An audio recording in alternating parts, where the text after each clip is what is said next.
Hello students, मेरा नाम कल्पना है। आज इस वीडियो में हम class 9 book NCERT chapter 2 polynomials exercise 2.3 के क्वेश्चंस सॉल्व करेंगे। बच्चों, अगर आप इस चैनल पे नए हैं तो मैथमेटिक्स एनसीईआरटी चैनल को सब्सक्राइब कर लीजिए, क्योंकि इस चैनल पे हम क्लास 6 से लेकर क्लास 10 बुक एनसीईआरटी के सभी चैप्टर्स की जो सॉल्यूशन है उनको अपलोड करते हैं। बच्चों, क्वेश्चन 4 है फैक्टराइज। हमने क्या करना है, इनके फैक्टर निकालने हैं। ठीक है। अब बच्चों यहाँ पर हम क्या करेंगे, फैक्टर निकालने के लिए मिडल टर्म को स्प्लिट करेंगे। तो उसको कैसे करते हैं वो देखते हैं। वैसे तो आपने ये लास्ट क्लासेस में, पिछली क्लासेस में ये सीखा भी हुआ है, तो आई होप ये आपको जल्दी समझ आ जाएगा। इन केस कोई दिक्कत आती है तो आप मतलब कि आप इसको दोबारा से देख सकते हैं। मुझे मैसेज की, और आप साथ में इंट्रोडक्शन वाली वीडियो जरूर देखना, उसमें आपको ये सारी चीज़ें और भी अच्छी तरह से क्लियर हो जाएंगी। अब बच्चों यहाँ पर क्या है, मिडल टर्म 7 है। तो जब भी हमारे पास इस तरह से वो टर्म होती है तो उनको हमने कैसे फैक्टर करना होता है। तो जो 12 जो फर्स्ट है उसको हम लास्ट वाली से पहले मल्टीप्लाई करते हैं।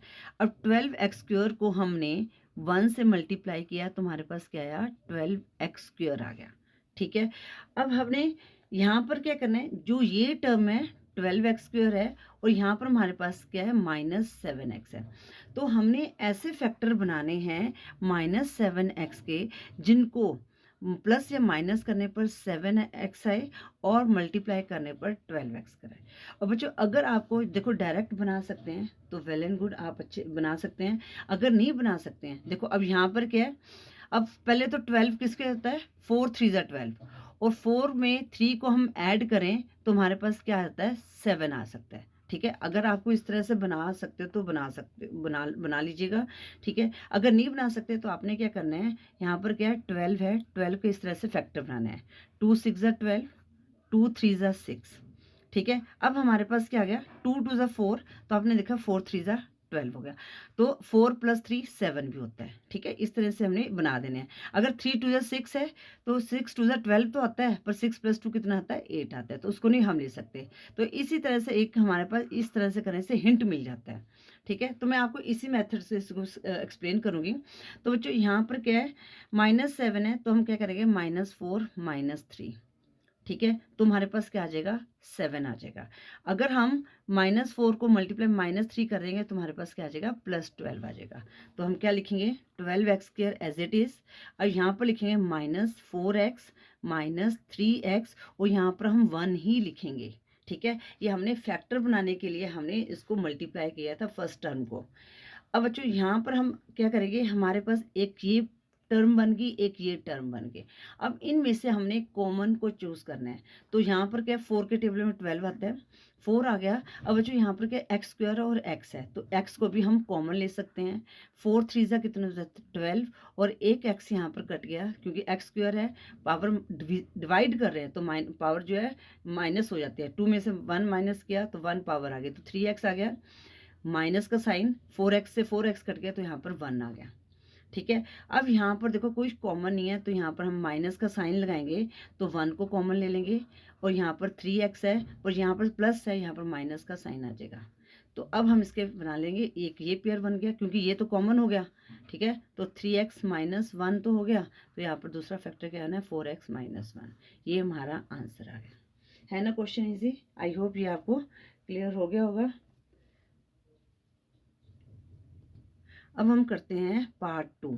पार्ट 2 क्या दिया गया है, 2x² + 7x + 3। ठीक है। तो हम पहले इसको मल्टीप्लाई करें।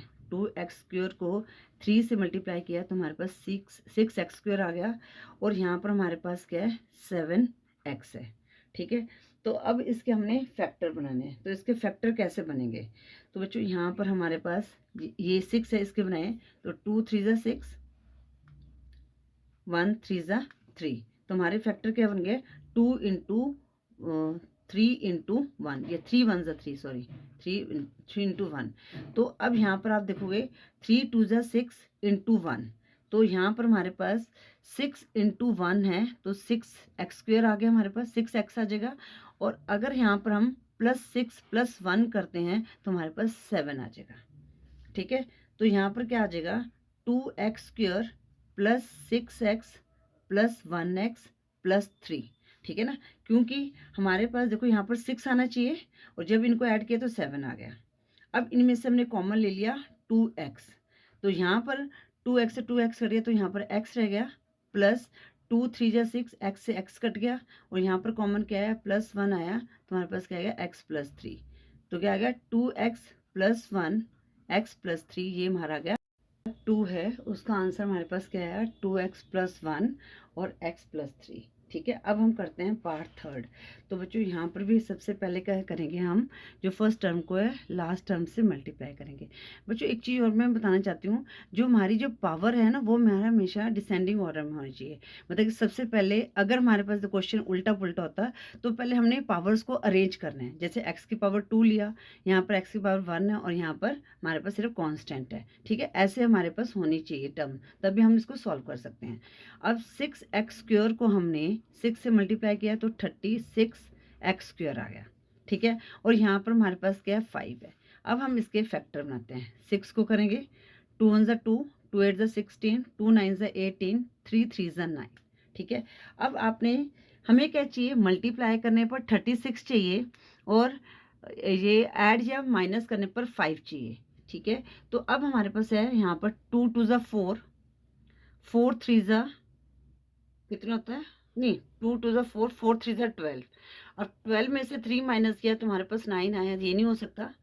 तो अगर हम 2 2 ज़ा 4 लेते हैं और 3 3 ज़ा 9 ले लेते हैं, तो 2 2 ज़ा 4 और 3 3 ज़ा 9, तो 4 × 9 कितना आ जाएगा, 36 आया, और 9 में से 4 माइनस किया हमारे पास 5 आ जाएगा। ठीक है, तो यहाँ पर हम क्या लिखेंगे 4 × 9, तो हमारे पास 36 आया।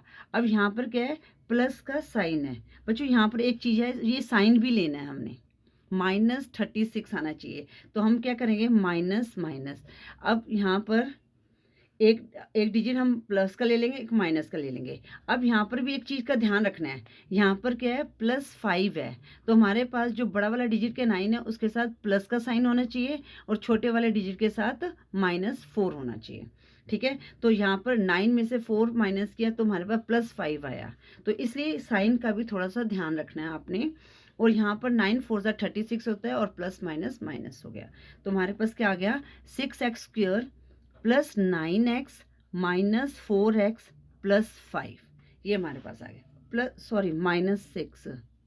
-6 आएगा यहाँ पर, है ना, -6। तो अब इनमें से हमने कॉमन देखना है।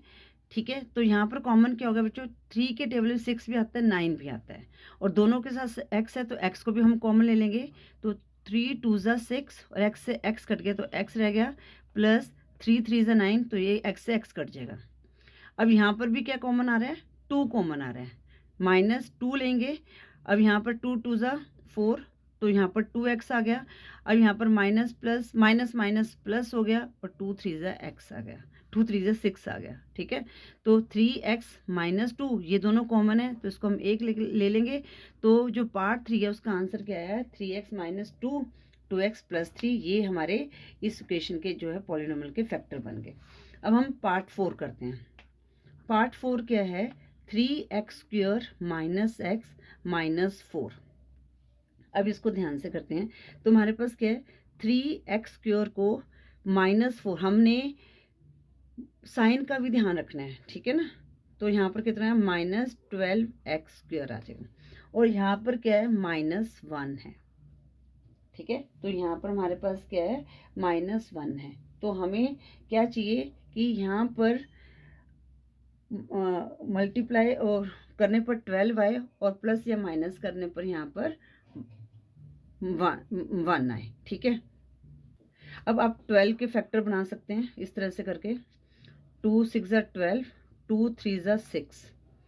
ठीक है, अब हम देखते हैं 2 2 ज़ा 4, 4 - 3 1 आ गया, हमारे पास 1 आ गया, तो 4 और 3 को लेते हैं। ठीक है, 4 और 3 को मल्टीप्लाई करेंगे तो हमारे पास 12 आ जाएगा। अब यहाँ पर हमारे पास -1 है, तो यहाँ पर जो बड़ा वाला डिजिट का 4 उसका माइनस का साइन और यहाँ पर छोटे वाले डिजिट का प्लस का साइन, तो -4 + 3 हमारे पास -1 आ गया। जब -4 को 3 से मल्टीप्लाई करेंगे तो -12 आ जाएगा। ठीक है, ये हमारा रफ वर्क है, इसको नहीं आपने करना, रफ वर्क है ये। तो हम क्या करेंगे 3x² यहाँ पर लिखें -4x प्लस 3x, और यहाँ पर यही टर्म लिखेंगे यहाँ पर -4, राइट। अब यहाँ पर हम देखेंगे कि यहाँ पर कॉमन क्या है बच्चों, यहाँ पर कोई कुछ कॉमन नहीं है, सिर्फ x कॉमन है। x ले लिया यहाँ पर, तो यहाँ पर क्या आ जाएगा, 3x आ गया, और यहाँ पर माइनस का साइन, तो यहाँ पर हमारे पास क्या आ गया, 4 आ गया।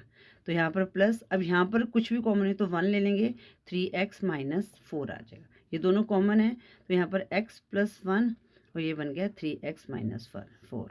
तो पार्ट 4 की जो इसके ये क्या फैक्टर बने, x + 1 और 3x - 4, ये पार्ट 4 के फैक्टर बने। इस तरह से बच्चों हमने क्वेश्चन 4 को सॉल्व करना था। आई होप ये क्वेश्चन 4 भी आपको अच्छी तरह से समझ आ गया होगा।